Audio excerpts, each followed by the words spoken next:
Imagine this. You wake up one morning, reach for your phone like always, but the screen is dead. Not just your phone, but everything. The Wi-Fi is gone. The cell service has vanished. Even the landlines are silent. The entire city of Oakhaven has been plunged into a state of digital silence. Panic starts to bubble up. At first, people think it's just a massive power outage, a technical glitch. But hours turn into days. The silence isn't just digital anymore. It's a heavy blanket smothering the city. No news from the outside world. No way to contact loved ones. No access to the endless stream of information we take for granted. It's like being cast back 100 years. People started to adapt. Neighbors who were once strangers began talking, sharing resources, and gathering in the town square for updates that never came. A strange sense of community, born from shared isolation, began to form. Kids played in the streets, rediscovering games that didn't need a screen. For a moment, it almost felt peaceful. A forced digital detox for an entire population. But the peace was fragile. Without access to banking, supply chains broke down. Without communication, emergency services were flying blind.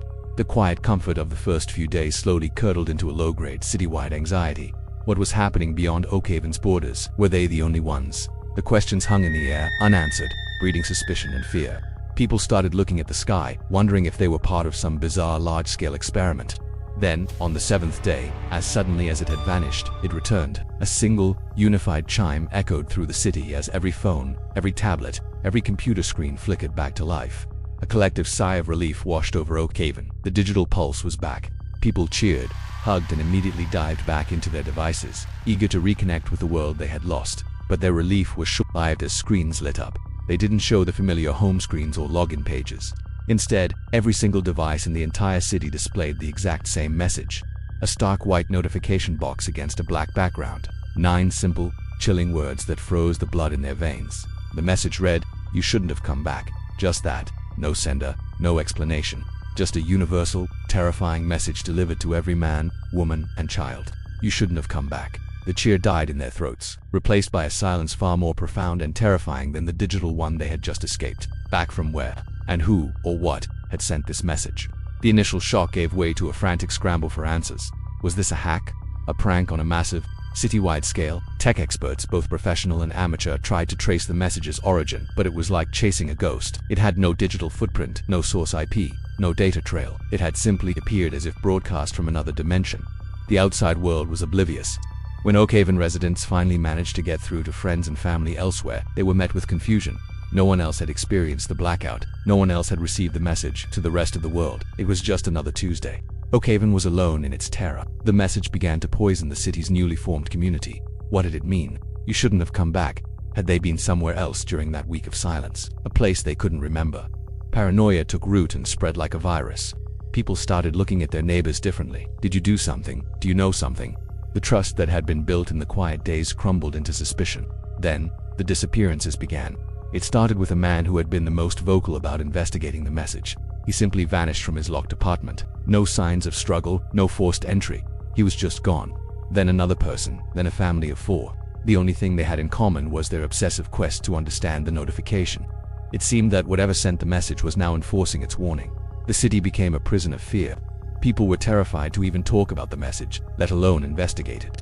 They tried to go back to normal, to pretend that the notification had never happened. They posted on social media, shopped online, and streamed movies, desperately trying to drown the sinister message in a flood of digital noise. But it was always there, lurking in the back of their minds, an unread notification from an unknown sender.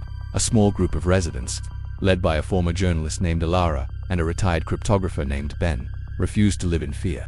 They believed that ignoring the warning was a death sentence. They had to understand. Working in secret, using old-fashioned methods, pen, paper, and face-to-face meetings in dusty library basements, they started to piece together the puzzle. Ben discovered a strange energy anomaly that had spiked in the city at the exact moment the digital silence began and ended. It was a frequency that didn't match any known natural or man-made phenomena. It was organized, complex, almost like a language. He theorized that the week-long blackout wasn't a loss of signal, but rather the city being overridden by a much stronger alien one. Meanwhile, Alara delved into the town's history.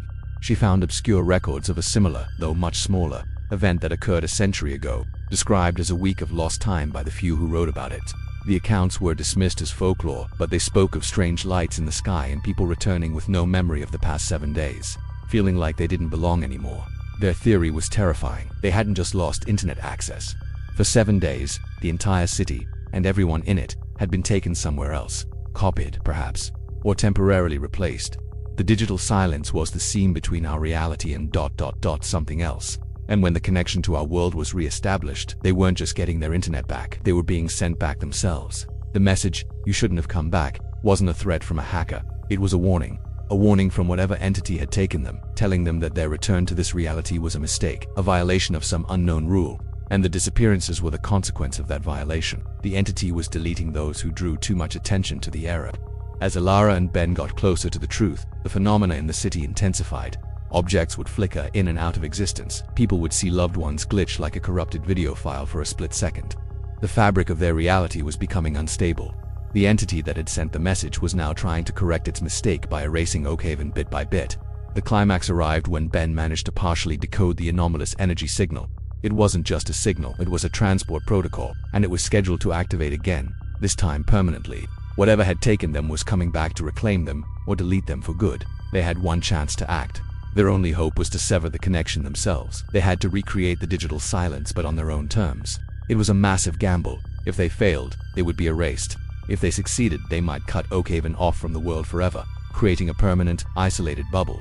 But it was better than the alternative. In a frantic race against time, the small group, now grown with a few more brave souls, worked to create a massive electromagnetic pulse, targeting the city's central communication hub. As strange lights began to fill the sky and reality itself started to warp around them, they triggered the device. For a second, everything went white, and then, silence.